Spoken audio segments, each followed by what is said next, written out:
Warning: the following podcast might be too truthful for most liberals. Listener discretion is therefore advised.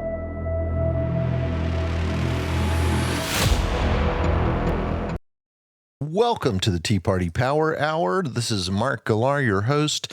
My very special guest today is Dr. Andre Archie from Colorado State University. He is here today to talk to us about his brand new book, The Virtue of Color Blindness. And I got to tell you, it's a book that's long overdue, Dr. Archie. What motivated you to write it? Yeah, thanks for having me on, Mark. Sure. What motivated me to write The Virtue of Colorblindness? Well, you know, with the death of George Floyd, many of the ideas that were marginalized in the academy, in the classrooms, really started dominating, if you will, the public square. That is, the public discussions that we were having as Americans about race, how to move beyond race. And those discussions went in the opposite direction. It went against the idea that we should judge people by the content of their character, not by the color of their skin. So I was really alarmed by that occurrence, the fact that we've become really race conscious. And it wasn't just George Floyd, but that sort of supercharged what I call racism, really comfortable racism. But it really started back in the 80s. So essentially, I wrote the book in order to address that issue and to sort of rehabilitate the idea that we should be colorblind as Americans. That's the only way forward in terms of our democracy, our diverse democracy. Well, I think that makes a lot of sense. A story that I've told on the air before is that when my son was about 4 years old, our family was in a grocery store together, and we were passing by an African-American family who had a little boy who was the same size and looked like the same age, and apparently he had been taught to shake hands, so he saw another little guy his own size.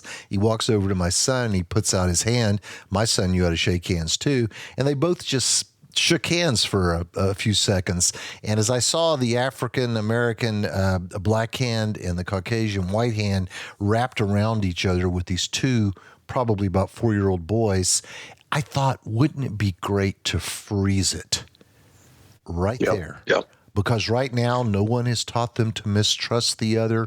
No one has taught them to be suspicious or fearful of the other.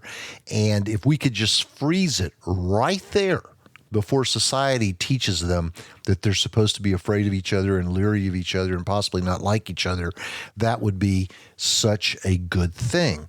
But as you know, Dr. Archie, in our present society, we have people that are trying to push for segregation, if you will. They want separate graduation ceremonies. And I mean, it seems like we fought a civil war to get away from this. We had the civil rights movement to get away from this. And now, of all people, African Americans are saying, we don't want to sit by you at graduation. We want our own graduation. So I'm confused as a right-wing, angry old white guy, as we so often are classified. What's going on? Where's all this coming from? No, that's a powerful story that you tell about your son and the African American boy.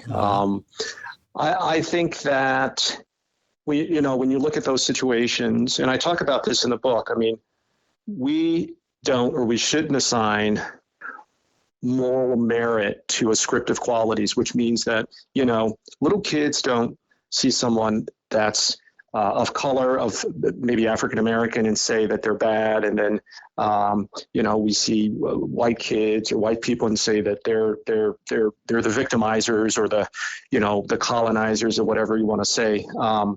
We don't do that. And I mean, that's a part of our tradition.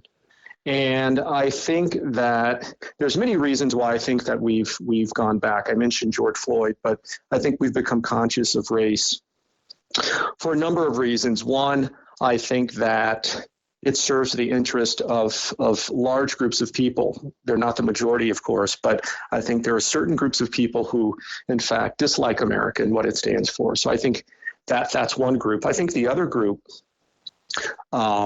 among African Americans in particular, are those, and I argue this in the book, those who don't necessarily come from whole families, stable families.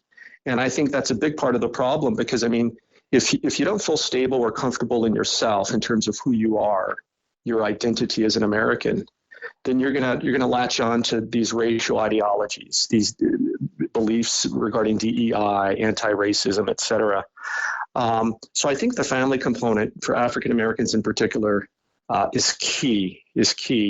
And so I think you're right. There's a group of African Americans who want to separate. In fact, I was just thinking about you might have heard of the Evanston, Illinois district, the Evanston Township High School.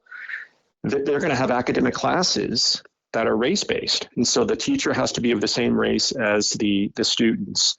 And we're not just talking about enrichment programs, we're talking about academic programs. And so I'm not sure why that's not getting a lot of press. I mean, I read this and I did some research on it, end of last year. But this is these are actual classes. And so I think that sort of going in that direction in academic classes is just sort of the tip of the iceberg. I think you're finding this across the country. And I do think, again, for Black Americans in particular, for a group of Black Americans, it has a lot to do with a lack of a healthy sense of oneself.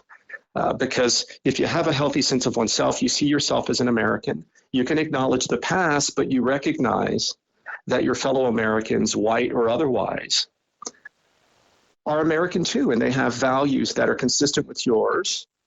There might be certain particularities like race or other things that we celebrate, but it doesn't eclipse the fact that we're Americans. And so that's what I'm trying to rehabilitate.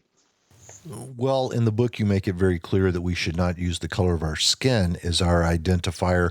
And you actually made reference to a broad national identity. Tell us a little bit about that. What did you mean by broad national identity?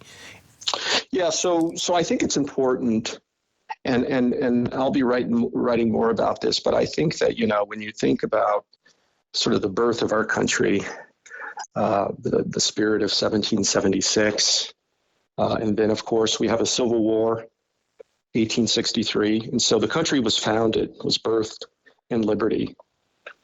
But it took some time for us to realize that conception of liberty. It sort of expanded. And that's where we get the new birth of freedom with Lincoln, the Gettysburg Address.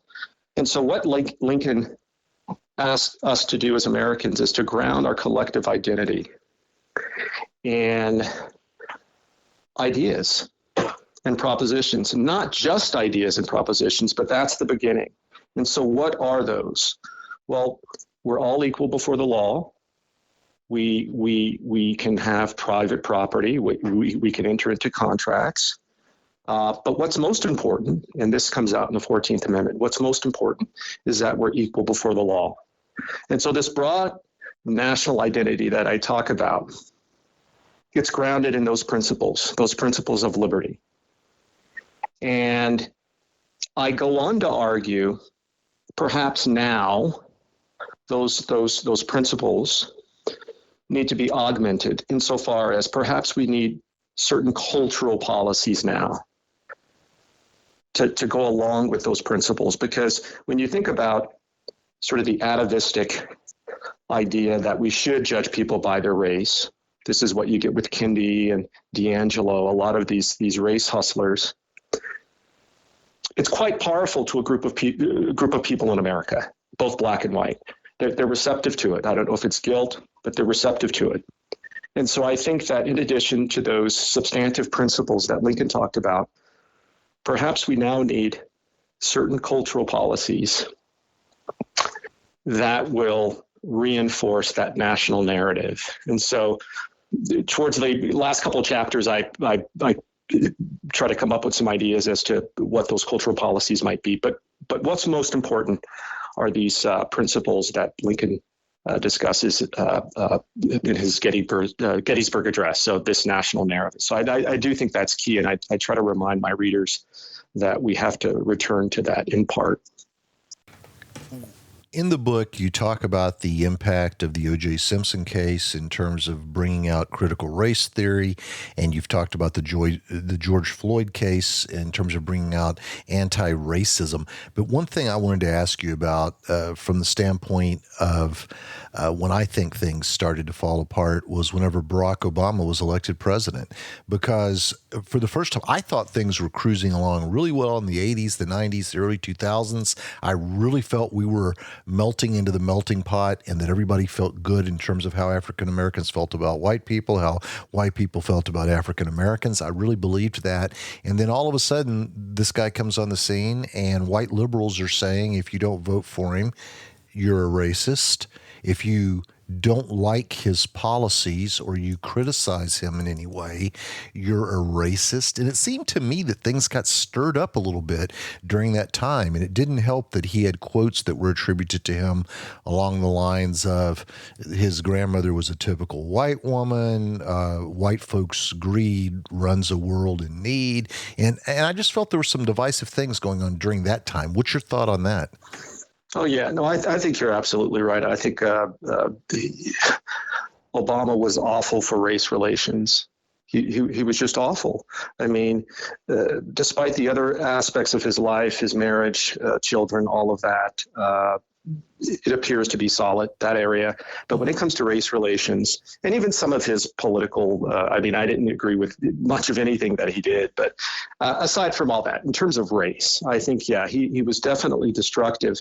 And I remember he made one comment. I forget it was an African-American individual who was killed. I forget his name, but he said, that could have been my son, and there was a whole, but that was just that was over the top. I mean, it was clearly racially pandering. So I think you're absolutely right.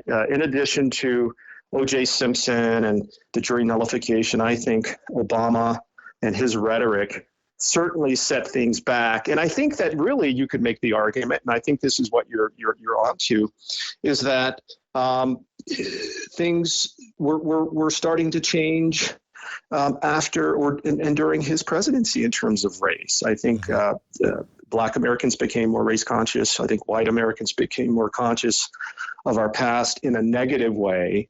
And I think that a lot of these ideologies sort of hopped out of the classroom, and you started to see that sort of negative trajectory of a lot of the discussions around race. But certainly, yeah, Obama was not helpful at all. One of the things that you identified as being necessary to bring us all back together would be a restoration of the family unit. I have one question for you. How's that going to happen? I mean, it's getting worse with all the races every year, and now we've got the left perverting what a family even is. So, I mean, I agree with your point. I think it would be important for us to have the restoration of the family unit, but we're going in the opposite direction. So how do we fix that?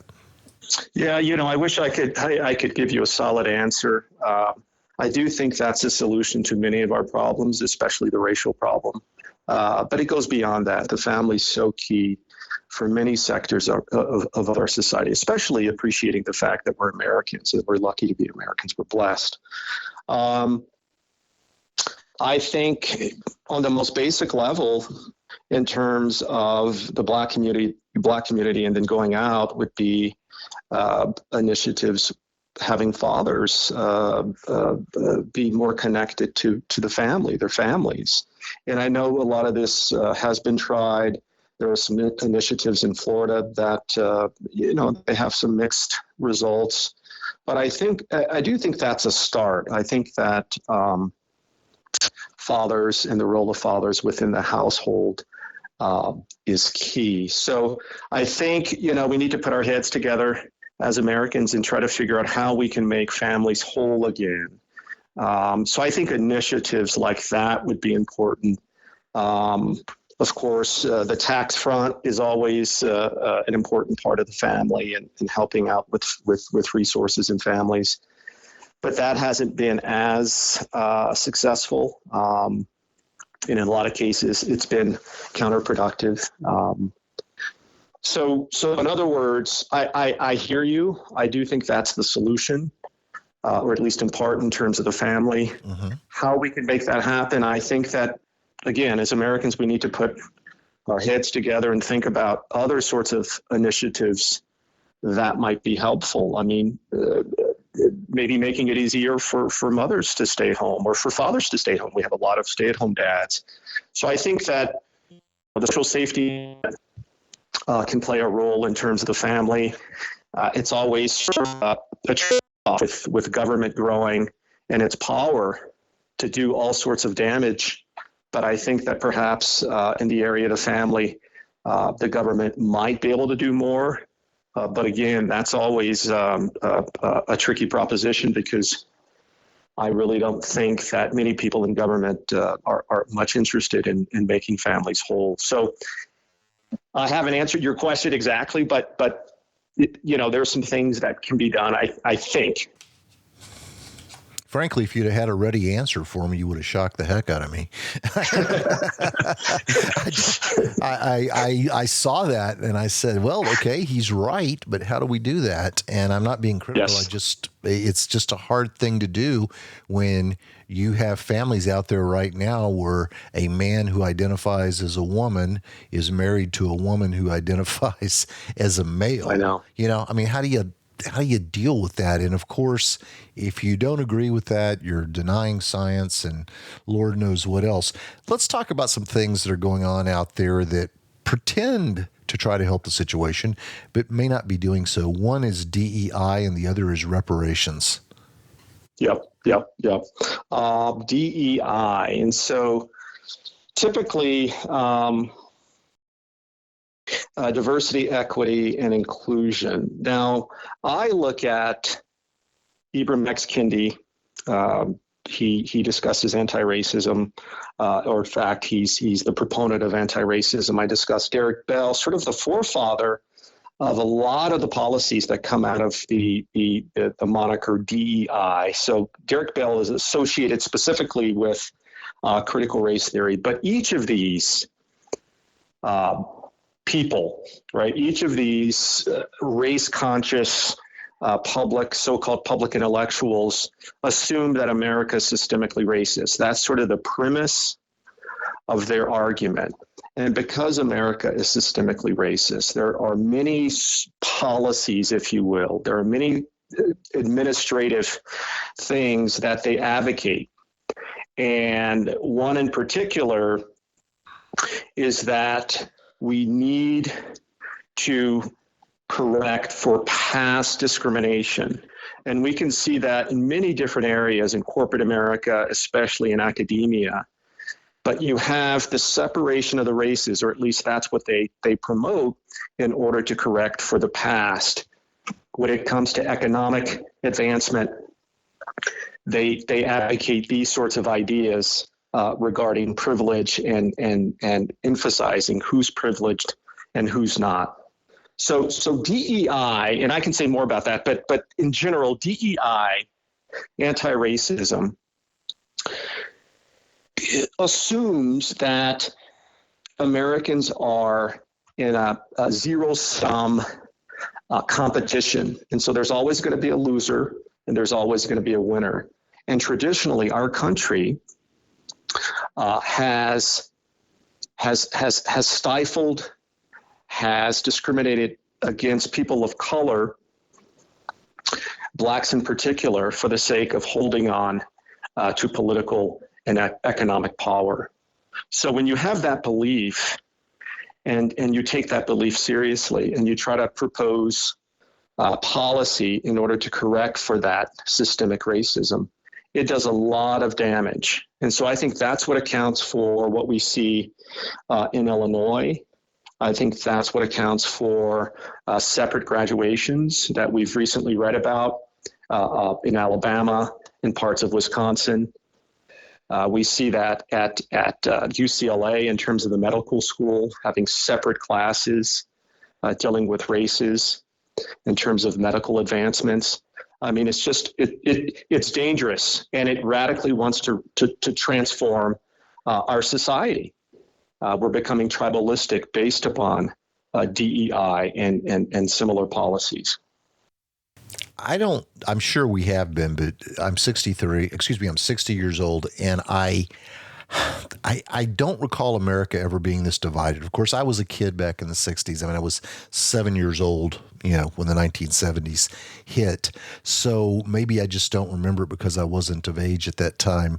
But right now, and it's not just African Americans and Caucasians. I mean, white conservatives and white liberals hate each other. I mean, we are very, very divided. And even though I personally couldn't even begin to fathom how we would have another civil war, there's so much talk about that. If you go on social media and just kind of get into the political arenas of discussion, and you hear so many people saying, we need a civil war, we need a civil war. And I'm thinking, holy cow, do these people know what they're asking for? I had a pastor on a few days ago who said he thinks we're headed toward a civil war. I don't know what the logistics of that would be, but I mean, it just seems like the same technique of dividing African Americans and Caucasians is being used to keep everybody a little divided. So the big question is, who gains from that? Why is it happening? Yeah, no, I'm not sure if we're there yet. I hope we never get there, but I do think there are stark differences. I agree with you, and even on the right. I mean, I'm very familiar with the history of the right in terms of the civil rights movement itself, and I do think that one critique in particular that you get with the old right, if you will, or the paleo conservatives, is that with the Brown decision, 1954, the NAACP got a victory in terms of policy, obviously, but in terms of repudiating separate but equal, the court could have been more forceful. And so I think that when you look at that decision and then you fast forward, many of the policies that grew out of affirmative action could have been stopped right away, but the court was very friendly towards, I would say, a separate type of equal, and we got that with affirmative action. There we got a lot of discrimination in addition to sort of perpetuating separate but equal. But I think that with the recent Supreme Court ruling, it's a good beginning, and I think that sort of should relieve the pressure valve a bit in terms of a second civil war.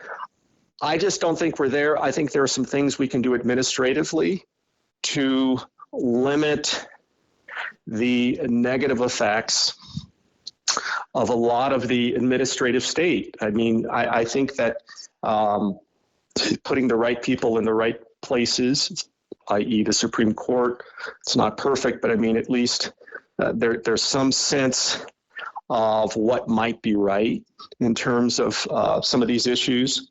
So in other words, I don't think we're quite there.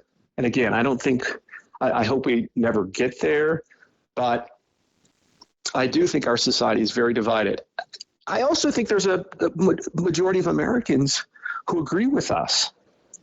I mean, I think they're silent. I think that in a lot of cases they're intimidated, but I think many more Americans agree with us than disagree with us. It's just that we need to raise our voices, and people who agree with us need to be in positions in which they can exercise common sense.